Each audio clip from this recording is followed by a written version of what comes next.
eu quero trazer aqui o nosso convidado, a gente tem bastante coisa para conversar com ele, mostrar um pouco do trabalho dele também, é muito massa.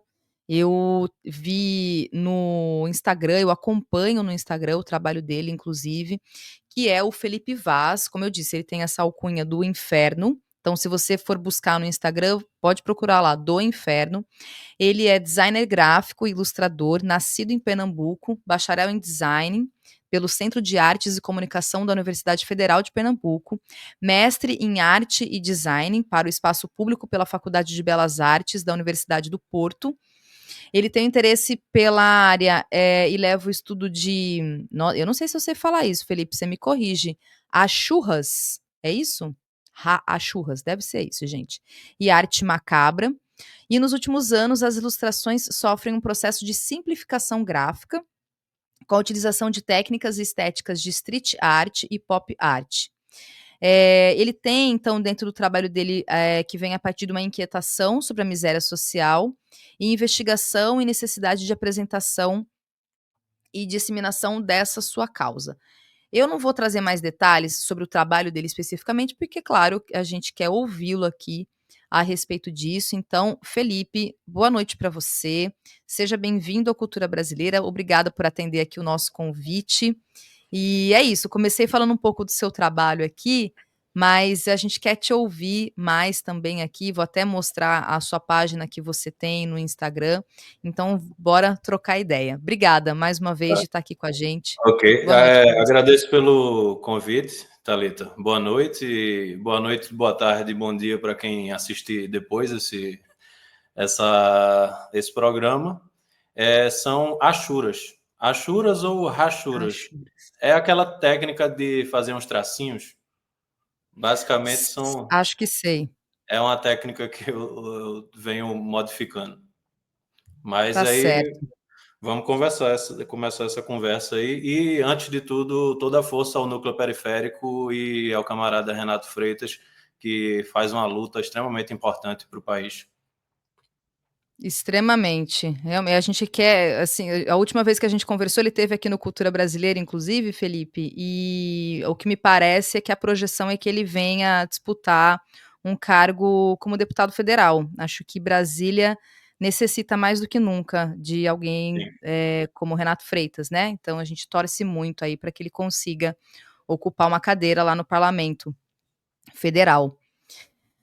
Bom, Felipe, então eu queria começar, né? Eu até dentro da sua apresentação fui falando um pouco a respeito Uhum. do seu trabalho, e aí até um pouco do que a gente estava conversando, né? Dos e-mails que a gente trocou. Você se apresenta como da alcunha do inferno, não porque venho de lá, mas porque nasci aqui e diretamente das entranhas da besta capitalista apresento politização da arte, agitação e fomento à organização proletária.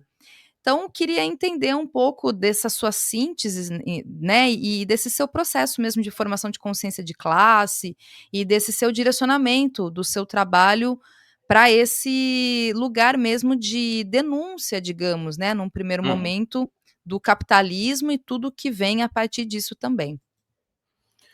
Claro, vamos tentar resumir.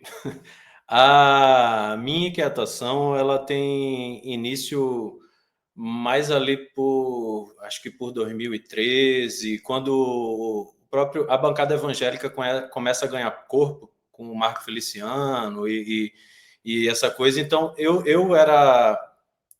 eu assistia muito conteúdo de debates entre ateístas e religiosos e tal, e essa coisa da religião tomando conta de um Estado laico começou a me inquietar e eu fui indo atrás de informações sobre isso, né? Então, esse universo da fuga da racionalidade era uma coisa que permeava meu imaginário. E aí, quando em 2015 eu fiz a minha primeira exposição solo, que é a exposição do Inferno, com o carro-chefe era a série Demônios, mas a minha crítica era que tipo, os demônios estão todos aqui, né?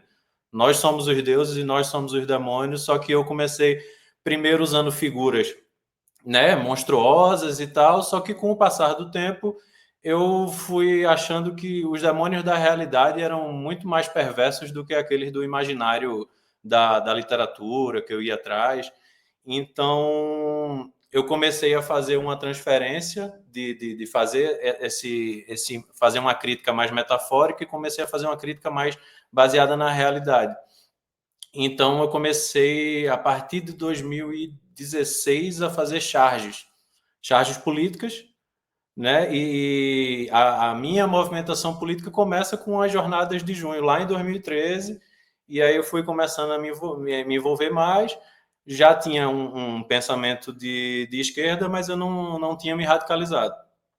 Aí, enfim, depois desse tempo da charge, você vai, obviamente, estudando política diariamente para poder se alimentar de ideias, para poder desenvolver os trabalhos.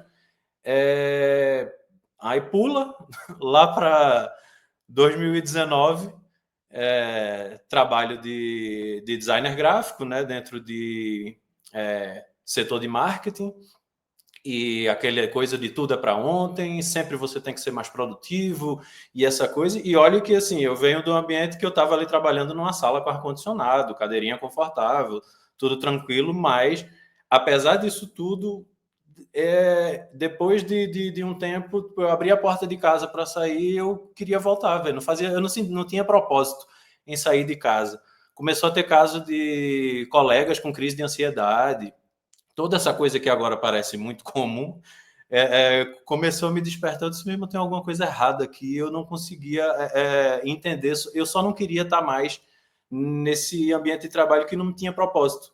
Tudo que eu fazia ali era tipo para dar o lucro para outra pessoa, né? Tipo, eu não era uma coisa benefício para a sociedade especificamente. Então eu decidi sair de lá e pensar um pouco. Foi quando eu fui fazer o meu mestrado. E aí, nesse mestrado, eu comecei, que foi uma grande desculpa para ler tudo que eu queria ler e não estava tendo tempo por conta do trabalho. E eu comecei, a partir dos estudos de sociologia e história, eu me deparei com o livro de Engels, que é A Situação da Classe Trabalhadora na Inglaterra. E aí esse livro explodiu minha cabeça, porque eu disse, caralho, o cara tá... desculpa, palavrão.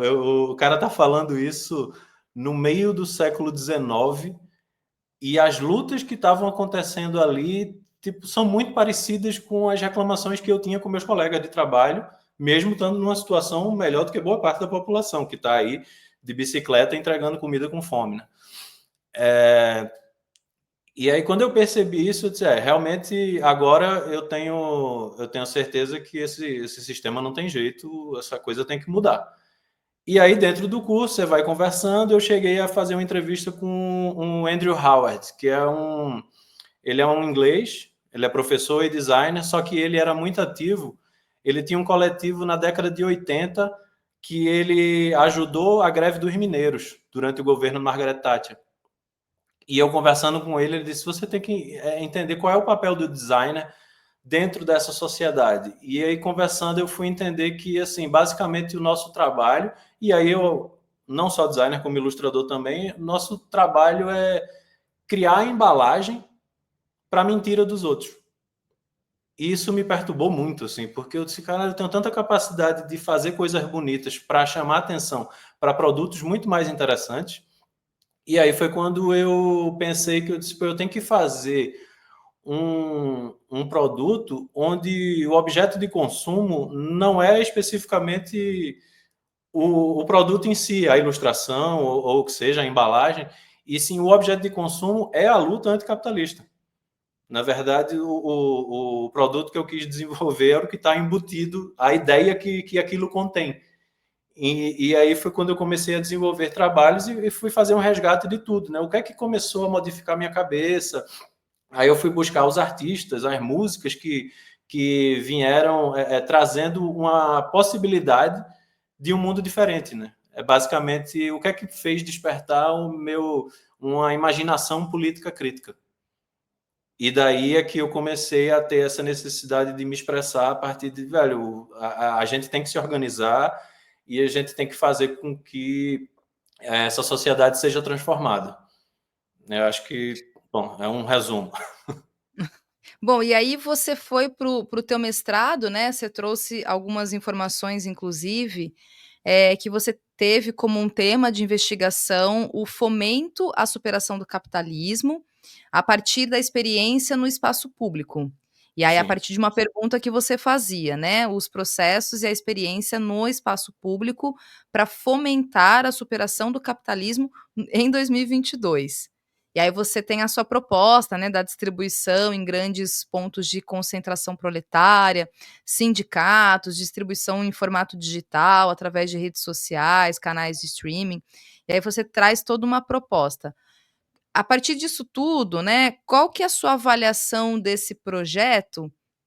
E aí imagino, aí, né, você pode responder, claro, que isso vai culminar no do inferno, né, no teu trabalho ali na rede social, me parece.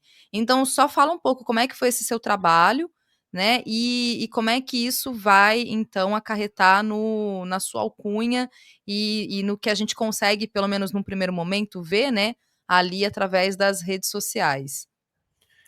Então, o do inverno, ele já tinha iniciado isso em 2015 mesmo. Eu comecei a fazer as ilustrações, que é aquela coisa, as achuras e com a pegada de arte macabra, era uma crítica à fuga da racionalidade por conta da dominação teológica que vinha acontecendo, e a partir das coisas que eu fui estudando, isso foi se transformando.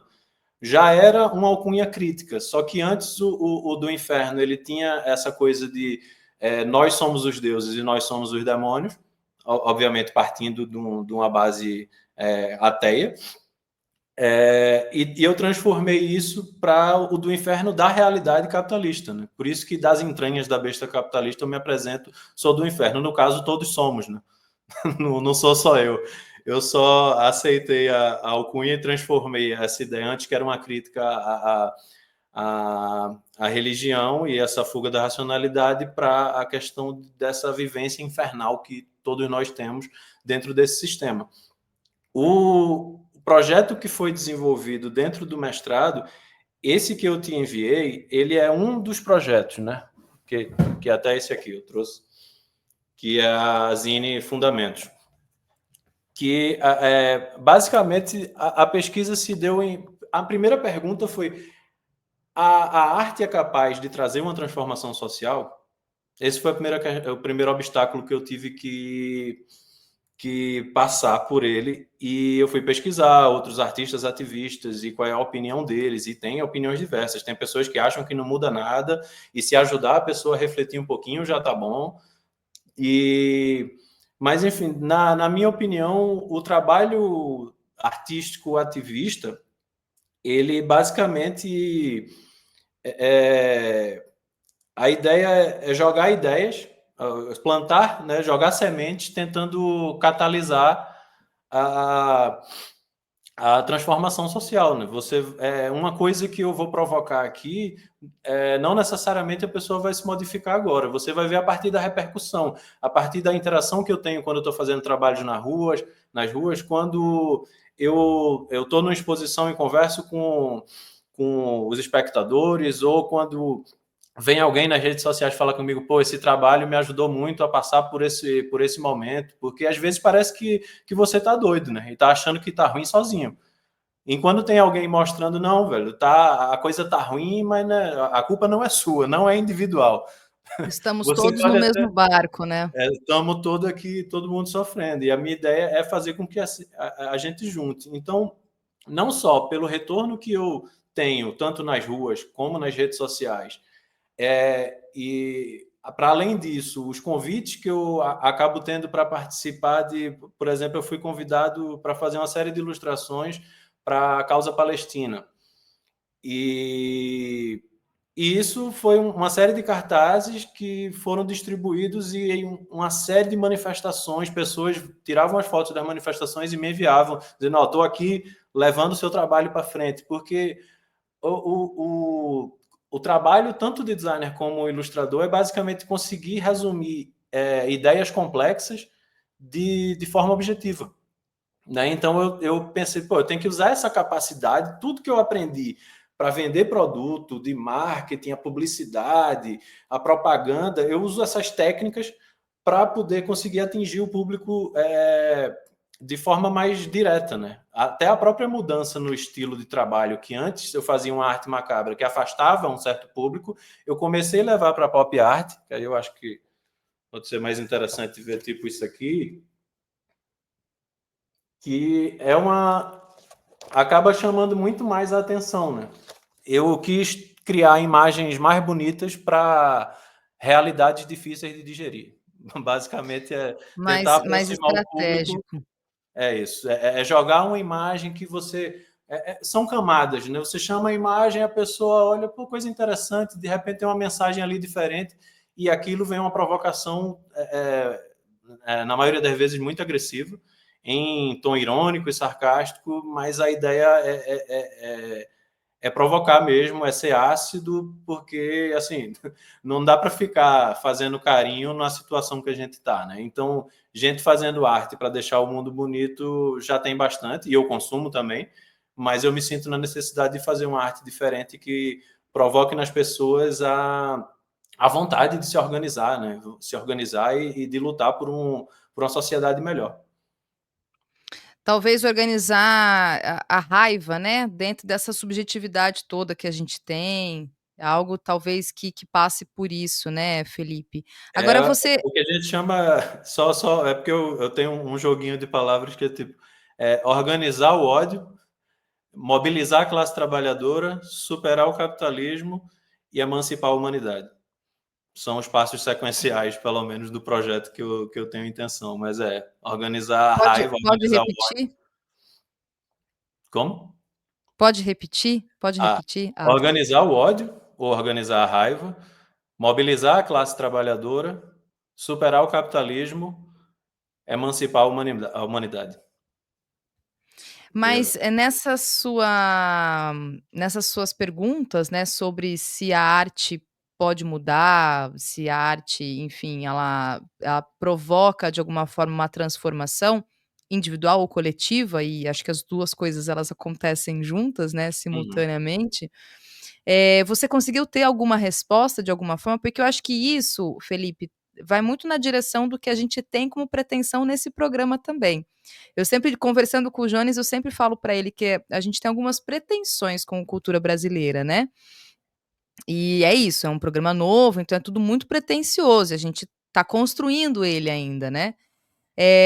Mas a pretensão é justamente a partir desse campo da cultura, tentar trazer um processo de instigação mesmo, né, de Uhum. instigar, porque a cultura me parece que muito mais do que algo teorizado, racionalizado, etcétera, ela consegue atingir de maneira talvez mais visceral, mais direta, mais objetiva, entra no campo dos afetos, que acho que esse é o grande me parece, a grande questão que a gente tem naquilo que a gente sempre responde sobre conquistar corações e mentes, né.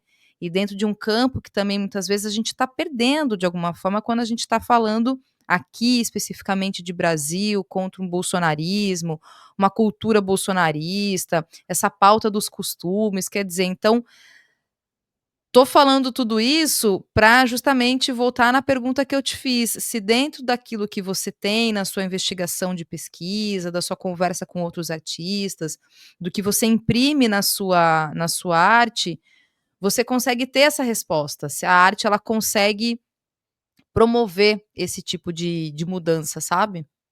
Sim, no fim a resposta que eu consegui obter é que a arte é capaz de provocar a transformação social. A parte difícil é a mensuração, né? Como é que você mede isso? Então você vai ver muito mais isso dentro de repercussão de mídia ou o retorno que o público vai lhe trazendo. Eu, eu tenho algumas coisas deixa eu pensar aqui.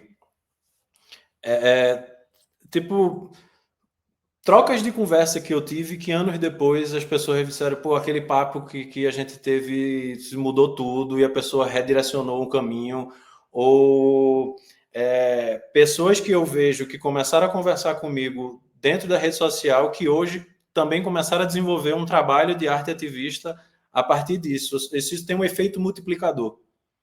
E porque não é por si só, cada pessoa que trabalha com arte e ativismo, especificamente você está conversando com isso com mais gente. Então você vai ampliando a rede de contato que dissemina esse tipo de informação, né?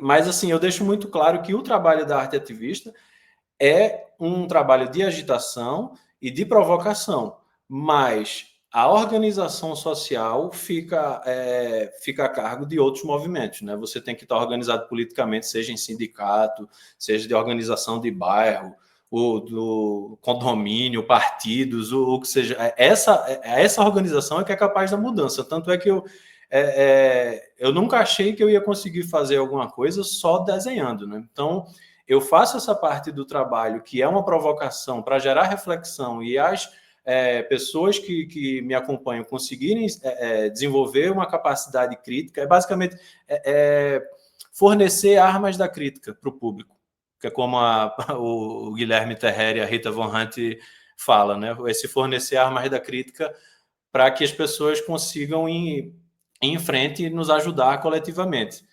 Mas, assim, eu não acho que basta esse trabalho da cultura, ela tem que estar junto da organização. Então, enquanto eu fazia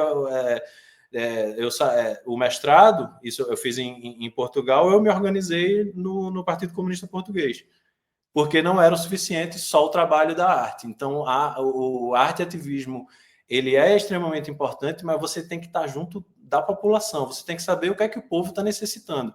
Né? Tipo, eu achar que um desenho vai ficar legal é uma coisa, mas eu tenho que estar trocando ideias sempre para ver qual é a necessidade, como é que eu posso te ajudar com o meu trabalho de design ou com o meu trabalho de ilustração. E sempre troca, né?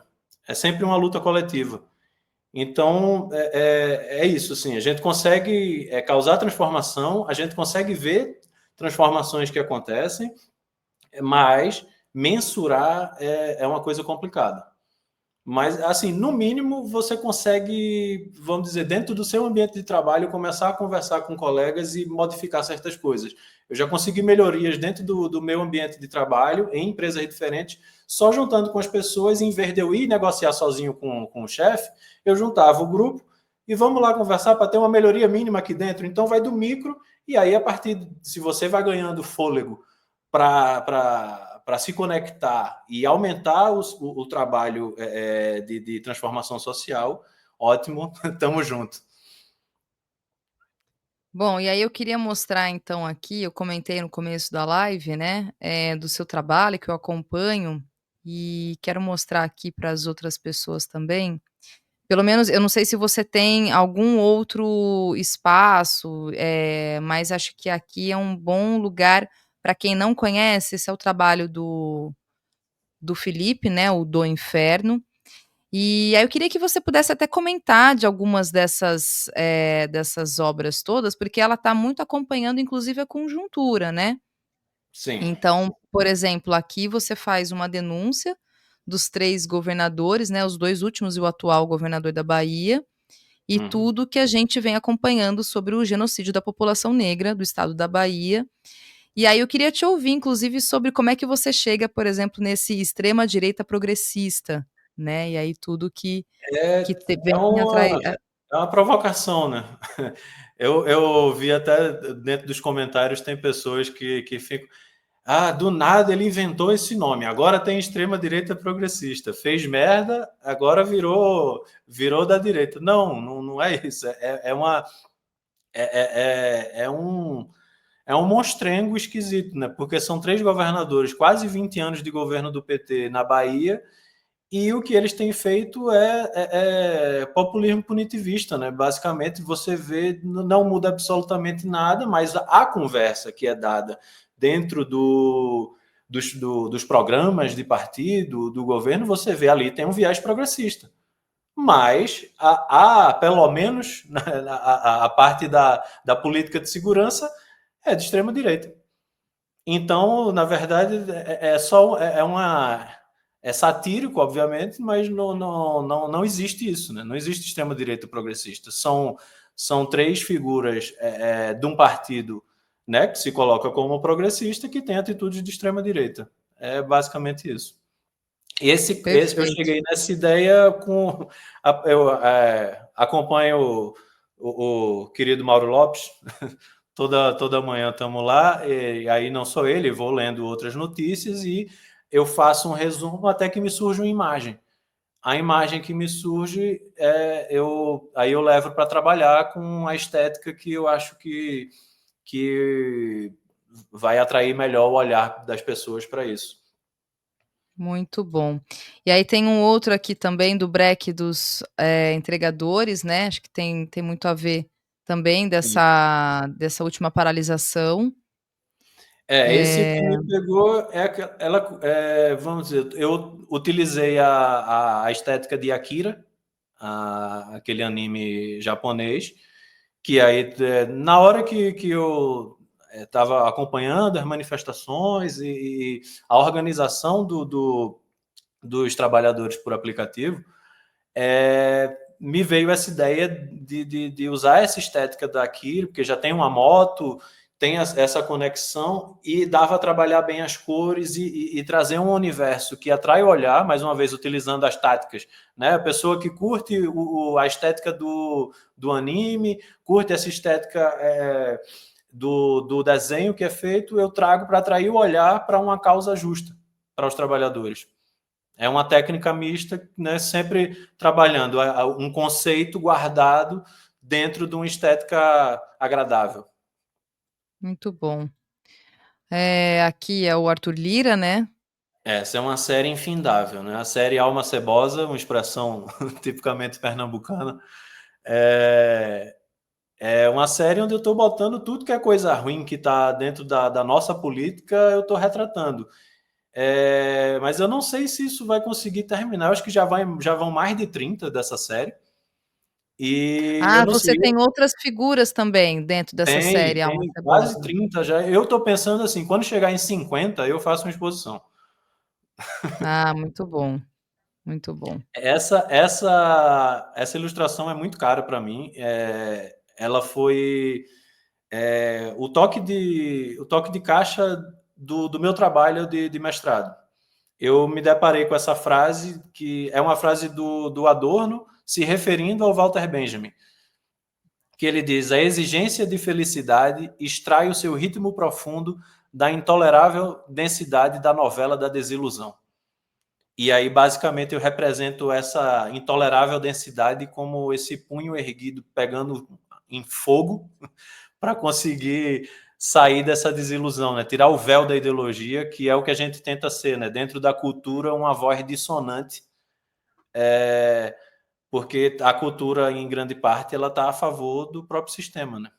E o Sim, que tentamos fazer aqui é trazer uma cultura que abre os caminhos para outra direção, né? perfeito. Esse é bem bonito inclusive, hein, Felipe. É. Esse eu não tinha visto. Tem um Esse Democracia e Liberdade, lindíssimo esse. esse ele é bem inspirado dentro, já que estamos próximos do 25 de abril, né, a Revolução dos Cravos em Portugal, ali são cravos, não são rosas.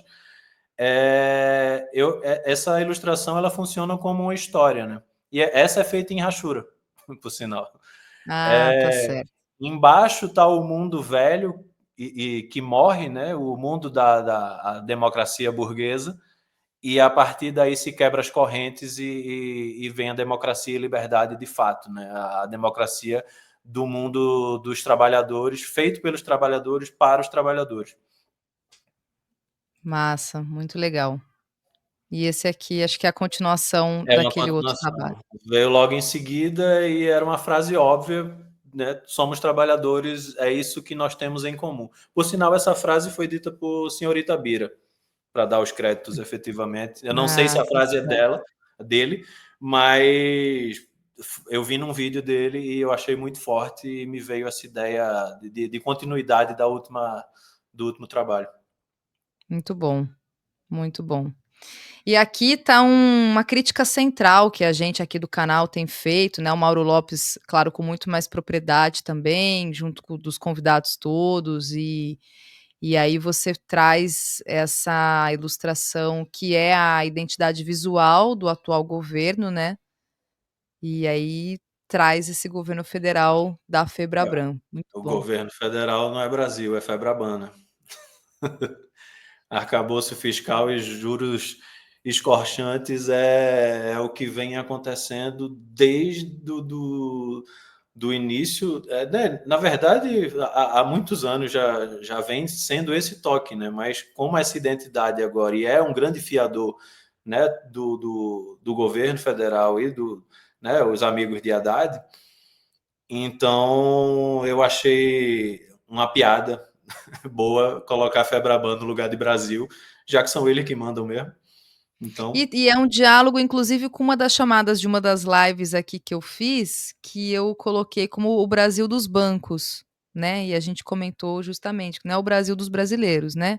Não tem essa máxima, o Brasil dos brasileiros? O Brasil, na verdade, é o Brasil dos bancos, né? E tudo isso que está colocado, que a gente vem falando sobre essa questão. Aqui você trata da questão da ditadura também, né? isso é em referência ao silêncio constrangedor do governo, tirando um ou outro, né? Já é o segundo ano consecutivo que não se tem nada sobre a ditadura, né? Passam os anos, passa o dia da mentira, nunca é falado, não se tem nenhuma manifestação contundente contra isso, mesmo agora tendo, né, uma ótima oportunidade de se fazer uma reforma militar, é um silêncio constrangedor de fato, né? Não, a figura obscura por trás, né? Se tem a Febraban mandando, tem a pátria tutelada também pelos militares que estão aí dando golpe desde sempre. Isso aí. Muito bom. E aí tem muitos outros aqui, viu, gente? A gente podia ficar o resto da noite aqui, porque tem bastante coisa. É aqui uma referência, né, a Simone Tebet, a Margaret Thatcher Essa também. aí eu fui pautado pelo Mauro Lopes. É Na, aquele programa. ele fez esse programa aí, na hora que ele estava falando sobre o assunto, e tem o vídeo do Jones também, mas isso me veio essa ideia da Margaret Tebet, eu, Simone Thatcher, o que seja, porque é uma frase muito absurda, né? Que junta com a anterior do governo Febraban, que como é que você fala uma frase dessa e não tem nada, não tem Nossa, batido, nenhum veja bem, né? Não batido. tem nenhum veja bem Nada, do governo, da comunicação do governo, né? nada. Tá agora uma comunicação ótima, não parece, não está comunicando muito bem, pelo menos com a população que votou esperando reformas, né? Exatamente. Bom, como eu disse, tem muitos outros aqui, viu, gente? Se você quiser, tem um aqui, acho que deve ser uma divulgação de alguma exposição, alguma coisa. É, Você está em isso, Porto, Felipe, ou você está em não, Pernambuco estou em agora? Brasília. Ah, em Brasília, é Estou em verdade, em Brasília. Brasília, você me falou. É isso. E esse é um festival, uma exposição, aliás, que Na você verdade, isso tem a ver muito mais com a parte anterior, né? Era uma exposição de capas, de discos, 50 capas do rock pernambucano, e um dos trabalhos que estão nessa exposição é meu, que eu fiz para maravilhoso, o pessoal da banda Desalma. Por sinal, estou com a camisa deles aqui. É o pessoal que demais. o disco mais novo deles, que eles lançaram agora, que é exatamente uma contracultura, né? É contra a família e os bons costumes. Eles falam bastante de neoliberalismo e esse caos social que a gente tem vivido. Vale a pena acompanhar o trabalho aí do pessoal, que eles são bem contundentes. Para quem gosta Ah, de que som legal. pesado, Vamos obviamente. trazê-lo aqui no Cultura Brasileira. Já gostei da sugestão. Aqui um clássico, né, É, digamos. esse é o Muito bom. marxismo-leninismo, né? Eu chamo essa obra de praxis, porque é exatamente a ação não vive só de teoria, nem a teoria vive só de ação, mas uma complementa a outra o tempo inteiro, né? A partir do momento que você bota em prática algo que você estudou, na hora que você botou em prática, você já acumulou mais conhecimento, e na hora que você tiver a leitura, então é uma alimentação constante, né? A praxis Perfeito, é, perfeito. é o. É Eu isso não aí. Eu sei se costumo tem. dizer, Felipe, que eu não sou de esquerda e eu não sou comunista porque eu li Marx. Eu sou de esquerda, eu sou comunista porque eu bato cartão desde os 17 anos de idade, sou filha de costureira, né? Filha não, desculpa, neta. Uhum. Então, ser comunista e ser de esquerda é uma realidade material da nossa vida. Não é uma subjetividade a partir de um livro bonito que a gente leu, né? Então, acho Ah, que sim. ter isso cravado no nosso horizonte, assim, do entendimento que é isso, né? A gente é comunista e a gente entende que o capitalismo precisa ser superado a partir daquilo que a gente vivencia, né, daquilo que está no nosso cotidiano, no nosso dia a dia. Não é a Sim. leitura, ela só complementa, a leitura ela é apenas uma organização racional, uma elaboração intelectual daquilo faz parte da nossa realidade, né, Felipe? Então, acho que, enfim, estou falando isso inspirada um pouco do que você traduziu aí na sua ilustração. Ah, claro. É, assim, tem muitas pautas que me tocam mais, assim, inclusive a gente falou da coisa do silêncio constrangedor em relação aos militares. Meu avô foi preso 2 vezes durante a ditadura, então isso já me move desde muito novo, mesmo não sabendo ainda que em algum momento eu ia me radicalizar. Esse tipo de coisa já me remete, né? Essa que tem o Amarildo e o Rubens Paiva aí, acho que passou na direita, Aqui, que o abuso de autoridade e a violência policial ainda estão aqui, né? perfeito.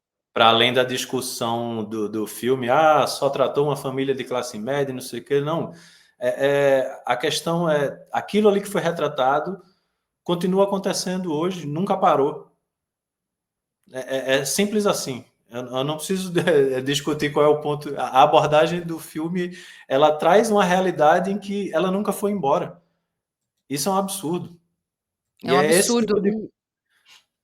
Você tem Prossiga. razão. Desculpa te interromper, é porque assim, conforme você está falando e eu estou vendo o teu trabalho, quando eu assisti o filme e na cena, desculpa que vou dar um spoiler, viu, gente? Mas na cena em que o Rubens Paiva está dentro do carro, a primeira coisa, te juro, tá? Não tô fazendo média aqui não, mas a primeira coisa que me veio à mente foi o caso do Amarildo, que também foi colocado dentro de um carro de polícia e, enfim, né? A história a gente já conhece. Dessa relação mesmo. Então, acho que você traduz, né? Por isso que a gente sempre diz que a democracia é para quem, né? A defesa da Exatamente. democracia que a gente fala, o fim da ditadura, e que é importante a gente falar e defender, mas para quem, né? Para que grupos sociais, exatamente. Assim, eu acho que é bom deixar claro que, obviamente, um governo burguês ditatorial é muito pior do que a democracia burguesa. Não, ninguém está tá dizendo o contrário. Inclusive, se, Exatamente. se nós podemos estar aqui, você com a cultura brasileira, eu fazendo meus trabalhos, é exatamente porque não estamos no processo de regime fechado. Né? Então, ainda existe a possibilidade de luta. E é exatamente por isso que a Perfeito. gente tem que aproveitar. Exatamente. É isso aí. Não dá para interditar o debate. Tem toda a razão. Olha, gente, tem muita coisa. Eu vi aqui que passou um outro dessa série, né, que você Sim, diz aí do Alma Cebosa. Esse é o governador do Pará, o o Helder Barbalho. Barbalho. Sim. Aí tem Aí, muitos, tem também vários outros representantes aí. Se for passando, vai acabar. Sempre estão com esses olhos. É uma interpretação minha de que eles estão sempre olhando para tudo, não só para pegar o que é dos outros, mas esse olhar, esse conjunto de olhos aí, o do Bolsonaro também, também me causa certa ansiedade, essa coisa do olho, você não consegue parar o olhar na imagem, faz parte do que essas figuras me remetem, né? A sensação que eu tenho ao ver os discursos dessas figuras e o que eles fazem politicamente é um negócio de difícil digestão, né? Eu até faço E um total. trabalho bastante insalubre. Já conversei com alguns amigos que disseram: pô, como é que tu aguenta desenhar sobre isso todo dia? Eu disse: não sei, velho, a necessidade de expor é maior, né? Totalmente. E o Leandro Fortes ele fala, né, o boca podre, porque o Bolsonaro e a partir inclusive dessas últimos registros dele no hospital agora, de maneira completamente apelativa, né, colocando ali o corpo quase desnudo, mostrando a cicatriz da cirurgia. Você vê que é uma pessoa que tá podre mesmo, né, no sentido figurado e no sentido literal mesmo, né, então parece um pouco dentro disso aqui que você está desenhando, é uma tradução quase literal mesmo do que a gente está vendo no registro fotográfico, né. É, com a liberdade poética da Exato. imaginação. Pronto, para não ficar só em clima pesado, tem aquela da cadeira ali, com Ah, muito bem. essa daí, do Escala fim da seis escala por um. 6x1. A ideia é ter um cenário em que, né, a vida além do trabalho, tipo, o fim da escala 6x1 tá só esperando a nossa mobilização para conseguir sentar ali, né? Tomar uma aguinha de coco, uma cervejinha, curtir o mar, o lago, o que é que a sua em Brasília não tem mar, então você aproveitar o que a vida tem para se desfrutar, né? O trabalho é uma necessidade, mas não só. Perfeito, é isso aí. Tem outros almas cebosas aqui, a Elas, Zambelli, né, a Carla Zambelli, aqui o Romeu Zema, Zema. o Jordi. Essa série é interminável. Isso foi uma manifestação em Lisboa. Esse, Ah, esse outro aqui, né, esse outro aqui. é, o Odair Muniz, ele foi assassinado pela polícia. Nada de que não aconteça no Brasil. Não é a primeira vez que acontece isso em Portugal, também não será a última. Enfim, foi um trabalho para essa manifestação. Tá certo. E Felipe, você está acompanhando, inclusive, só pegar um gancho, né, que você viveu em Portugal, conhece, acompanha lá. Você está organizado ainda no Partido Comunista Sim, eu Português? ainda contribuo à distância, não posso fazer parte dos movimentos presenciais, obviamente. Tô triste de não poder participar do 25 de abril esse ano, que é uma festa muito forte, e que ainda junta as pessoas, para além de ser uma manifestação dos movimentos sociais, a população se une com força nesse momento. Independente de E partido, as pessoas não organizadas vão à rua no 25 de abril e comemoram e valorizam o fim da ditadura. muito bom. E você está acompanhando essa, digamos, discussão, enfim, meme, qualquer coisa assim, sobre o Pernambuco de pé ou a Guiana brasileira? Sim. Você está acompanhando essa Eu, brincadeira que virou séria, enfim, isso está inundando as redes, todo mundo sim. comentando, até tá até aparecendo no Google, inclusive, também, o Pernambuco de pé, que é O que um lugar. acontece, né? O brasileiro manda nas redes sociais, né? Para se organizar, para debater meme e levar em frente isso, a gente é forte. Quem dera essa movimentação fosse para outras lutas. Mas o que acontece? Por conta do crescimento da extrema-direita, não só em Portugal, como na Europa, né, que isso acirra. Como os países europeus têm um alvo mais fácil que o nosso, a gente ataca a própria população, em Portugal se ataca os imigrantes, né, como a maior parte dos países europeus. E isso acaba criando, inclusive, uma raiva e uma indignação dos próprios brasileiros que estão morando em Portugal. Eles também começam a se juntar em nicho e não interagem com os portugueses, porque cria uma separação que a princípio, assim, eu sempre tive relacionamento muito bom com portugueses, tanto dentro da academia quanto nos ambientes de trabalho, mas há casos de xenofobia, sim. Não tem como você negar. E isso acaba tendo as pessoas que vão chegando e não se relacionam com os portugueses para além do ambiente de trabalho, você começa a ficar tendo uma crítica de volta. Então, sempre que tem uma oportunidade de fazer uma crítica aos portugueses, mesmo você morando lá, as pessoas fazem. Tem uma disputa em toda notícia que tem aconteceu um assalto, uma agressão a um turista que os jornais divulgam, tanto os portugueses como brasileiros vão. Qual é a nacionalidade? Porque tinha uma crítica que toda vez que tem um assalto, alguma coisa assim, é imigrante. Com certeza é imigrante. Mesmo os dados mostrando que a quantidade de crimes cometidos por imigrantes, eu não vou lembrar o número exatamente, mas é mínimo em relação aos crimes cometidos pelos próprios portugueses. Então, uma. Essa parte da piada eu acho interessante, até porque eles pegam ar muito fácil com esse tipo de coisa de chamar. Ficam bravos, né, e tudo começou por isso, porque tem um vídeo de uma portuguesa que fez um react, né, e aí é isso, é aquele famoso, mordeu, ferrou, ficou É. bravo, se ficar bravo piora, né. Mas aí E o que aí acontece? Existe um soft power brasileiro em Portugal e que não é usado isso de forma governamental, né? O Estado brasileiro não se utiliza. Isso é feito por conta, basicamente, da utilização da internet. Como o Brasil tem muito mais canais de YouTube em relação aos portugueses, eles veem muito conteúdo nosso e eles ouvem muita cultura brasileira, tanto os comediantes quanto os músicos estão sempre tocando em Portugal. Você morando em Portugal, você não sente falta de cultura do Brasil, que está sempre sendo permeado o tempo inteiro. Inclusive, começa a ter, com esse crescimento de extrema-direita, várias estudantes, não só crianças como adolescentes, começaram a falar com o nosso sotaque.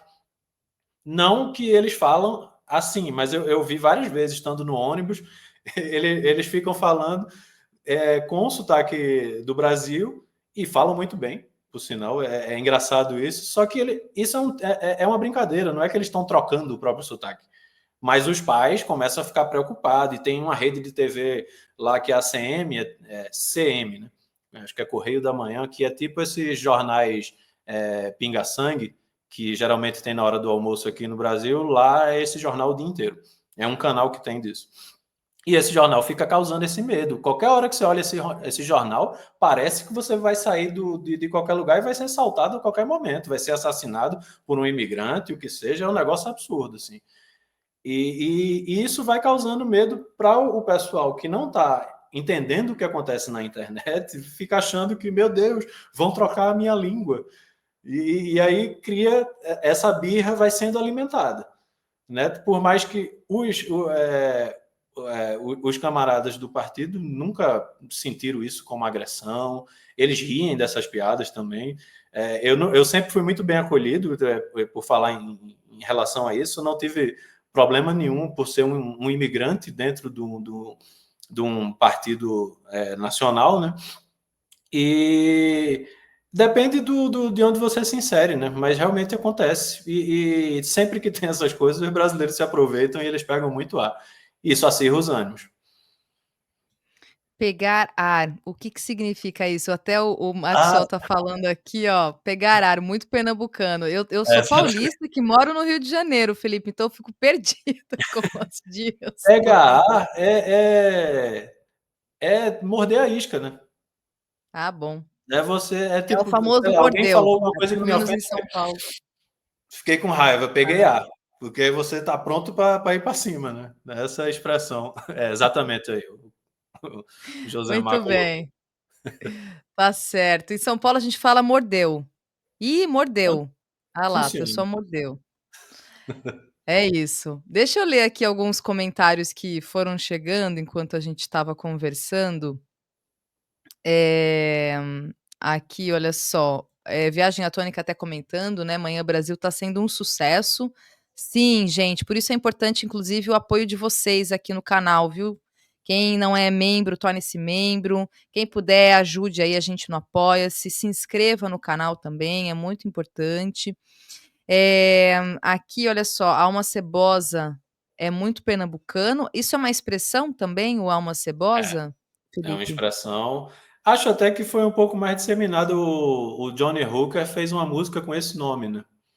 O Sim. cantor Johnny Hooker, ele chegou e utilizou isso, mas numa questão de um caso romântico ali, que a outra pessoa era uma alma cebosa.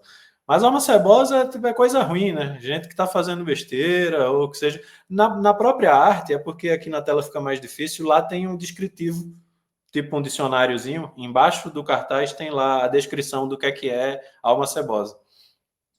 Para entender um pouco melhor, tá lá nas peças no Instagram, dá para ver isso bem.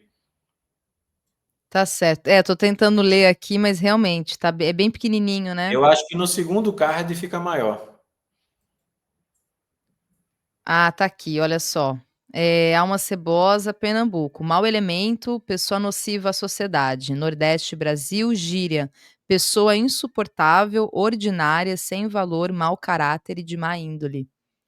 Muito bom, tá aí. É isso. Esse é o Pablo Marçal, inclusive. É, Definiu. ele eu acho que eu não acho que tá também. Ele já tem ele aí na série, quem quiser procurar. É ele aqui. Ah, Não, desculpa, gente, eu tô achando que eu tô mostrando pra você. Eu tô olhando aqui, tô lendo, achando que aqui, olha só. Aqui, ó, Pablo Marçal. E aqui tá um pouco maior, né, a é. definição de alma cebosa. Tá certo. Muito bom, Felipe, seu trabalho é incrível, maravilhoso, dá pra ficar muito tempo navegando, viu, gente, Tem bastante coisa aí. acompanhando, tem bastante produção, assim, mesmo, tem muita coisa que dá para ir ver, e tem uma galera que curte, acompanha, inclusive um pessoal que é daqui, que é do nossa audiência, pessoal que é aqui do canal também, que acompanha o seu trabalho. Então, Felipe, eu quero muito te agradecer. Aliás, antes de te agradecer e me despedir, eu queria fazer uma última pergunta mesmo, assim, uma avaliação, acho que de alguma forma você já comentou e falou, mas como é que você está vendo, essa nossa conjuntura, né, esse nosso contexto, porque você sempre se debruça, inclusive para poder produzir o teu trabalho, o que que vo como é que você está avaliando mesmo, né, a nossa conjuntura e o horizonte que a gente tem aí colocado dentro do possível e do utópico também, né, que é aquilo que a gente quer que essa utopia seja de fato uma realidade. Eu vejo como tudo é dialético, o que acontece? A conjuntura não parece boa de lado nenhum. Isso, enquanto eu estava na Europa, era muito assustador ver movimentações de extrema direita, porque lá tem movimentações com marcha, né? Eu cheguei a presenciar no Porto marcha neonazi escoltada pela polícia, e é muito assustador você ver esse tipo de manifestação e com a polícia estando ali dando cobertura, né? Aqui também não parece que a coisa tá interessante, porque assim, a gente passou muitas oportunidades desse governo de segurar certas pautas, né? A própria pauta da escala 6 por 1, a reforma militar, fim do teto de gastos, né? Um, um, um governo que parece que se decidiu caminhar para a direita para se manter no poder, né? Só que ao mesmo tempo isso corrói a própria base. E aí você fica tipo, mas e aí, como é que você quer? Porque, obviamente, qualquer pessoa, qualquer candidato que vá aparecer da extrema-direita mais à frente, você vai votar o voto do menos pior, né? Essa é a situação que está ruim. Mas, por outro lado, eu vejo muita gente se organizando, eu vejo muita coisa acontecendo. Artistas que eu acompanho que faziam outros trabalhos começam a inserir a luta política nos próprios trabalhos. Os próprios programas que vêm aparecendo, né? A quantidade de influências de cunho, né, marxista ou de esquerda radical, anarquistas também, enfim, que vem trazendo outra perspectiva de mundo, tem se ampliado, né? Inclusive, por questões financeiras, vários podcasts têm convidado o nosso campo para o debate, e porque acaba que rende muito view, e view gera rendimento para o podcast, mas acaba que isso alarga o debate para fura bolha, né? Acaba abrindo a visão. Muita gente acaba. Obviamente que é meio frustrante você ver certos comentários que vêm de torcida, né? Em vez de você estar ali pegando alguma perspectiva nova para pensar sobre isso, você fica torcendo pelo seu escolhido. E aí eu acho isso muito contraproducente, né? Mas é natural. Não é inevitável que isso aconteça. Também não tem como brigar com a realidade. O que a gente pode fazer é isso, né? Fornecer armas da crítica para que as pessoas consigam refletir de forma melhor sobre as condições que acontecem, né? Mas, assim, minha análise de conjuntura é péssima, mas, ao mesmo tempo, a situação ruim acaba fazendo com que várias pessoas se organizem como forma de sair desse conformismo, né? Porque ou você vai só levar porrada até você morrer trabalhando, porque a minha geração já não se aposenta mais, né? Já foi destruído esses direitos, e o que parece é que mais direitos vão ser destruídos mais à frente, em favor da governabilidade. E, enfim, é triste, mas ao mesmo tempo tem organizações acontecendo. Nesse movimento do núcleo periférico, repetindo aí, do Renato Freitas, isso são coisas que não só, como você mesmo disse, não só isso existe, não só esse movimento, existem movimentos no país inteiro. Né? O trabalho que o MST faz, o MLB, enfim, várias organizações políticas que estão aí trabalhando para dar uma vida, um mínimo de dignidade, né, para o trabalhador. É absurdo a gente estar no sistema mais produtivo da história da humanidade e não consegue dar um mínimo de dignidade para todo mundo. Nem é todo mundo ter muito luxo, é só ter o mínimo, comer, um pouquinho de lazer, ter um lugar para morar e um trabalho. Parece tão Descansar, simples, né? viver exatamente. E o pior é que é simples. Assim, né, se for parar para pensar mesmo, é simples, mas para isso acontecer, a gente precisa tirar os privilégios, né, Mas daqueles para isso que acontecer, tem que ter um pessoal que tem que parar de andar de Ferrari e Rolls Royce, né? exatamente. Tem uma pergunta, você tem toda razão. E com dinheiro de aposentado e pensionista. Olha o nível. Veja assim, como só que isso, veja bem, né, Felipe, só aproveitando o gancho aqui, a gente só vai conseguir superar isso quando a gente superar esse sistema, porque é o sistema que ele molda justamente esse sistema de com perdão da repetição de palavra, né, esse lugar dos desejos, né. Num país como o nosso Brasil, a gente tem uma pessoa que vai pegar dinheiro de aposentado e de pensionista, que recebe ali aquele seu 2 salários para poder juntar dinheiro e comprar um Rolls Royce, uma Ferrari. Assim, é tão irracional na minha cabeça, sinceramente, é algo tão inimaginável, assim, que realmente não dá para entender. É só a produção desse sistema capitalista, cruel, que organiza esses desejos todos, que faz com que a pessoa ela chegue nesse nível de desumanidade, sabe. Não tem o menor sentido isso. Não tem o menor sentido, se você parar realmente para refletir, né, você tirar dinheiro para poder comprar esse carro horrível inclusive, né, acho todos cafonérrimos, horrorosos. diga-se de passagem.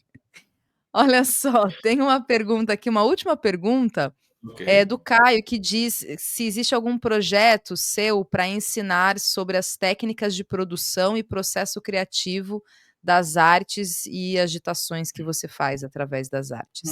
Boa pergunta. Eu planejo desenvolver uma oficina prática para esse tipo de trabalho.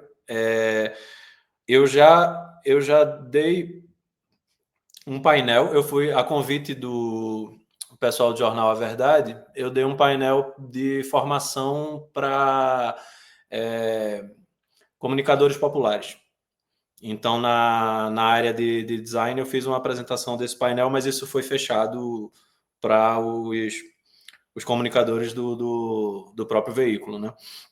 Mas eu não tem em lugar algum, mas eu planejo sim, ainda esse ano, montar uma oficina com o desenvolvimento de técnicas e raciocínios criativos para esse tipo de trabalho.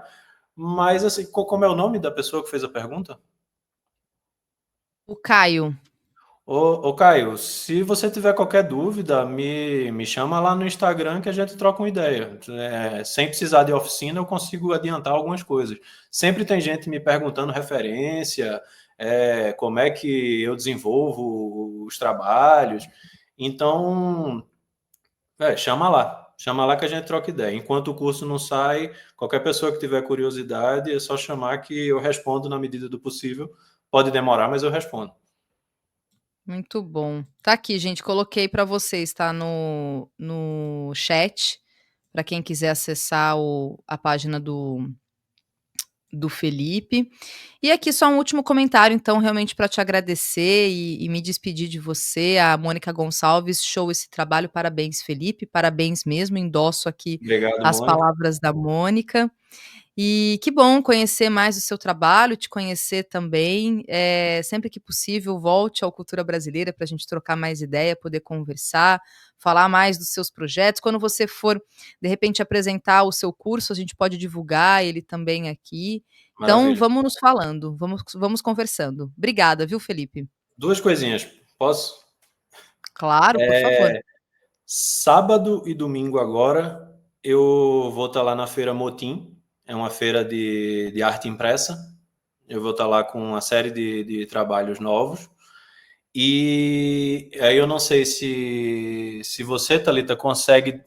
Eu passei um link que tem esse material aqui, que está lá no e-mail. E-mail. Aí eu não sei se põe nos comentários, tem um link para download. Esse material, a ideia é ser livre para distribuição. Eu ainda não consegui um apoio para produzir isso e realmente fazer distribuição, porque a ideia desse trabalho é aproximar o conhecimento acadêmico crítico do sistema às pessoas que não estão na academia, né? Então, é uma série de pílulas de texto que eu transformei em imagem. Então, o nome é Fundamentos, Textos Passados, Imagens Presentes, porque eu vou fazendo um resgate de trabalhos antigos, acho que desde o século XV até 2021. E aí são 10 ilustrações aproximando o conhecimento acadêmico de forma ilustrativa. Muito bom. Eu coloquei aqui o link para vocês, viu, gente? Ó, só acessar. É um PDF, né, Felipe, É um que a gente PDF. baixa? Pode fazer um Tá aqui. download, pode imprimir, pode distribuir, né? Acesso é livre. Maravilha. Que ótimo, gente. Tá aí, então, para vocês acessarem. E é isso. Volte ao Cultura Brasileira, Felipe. Até a próxima. Vamos nos falando. Tchau, tchau. Muito obrigado, boa noite, até a próxima.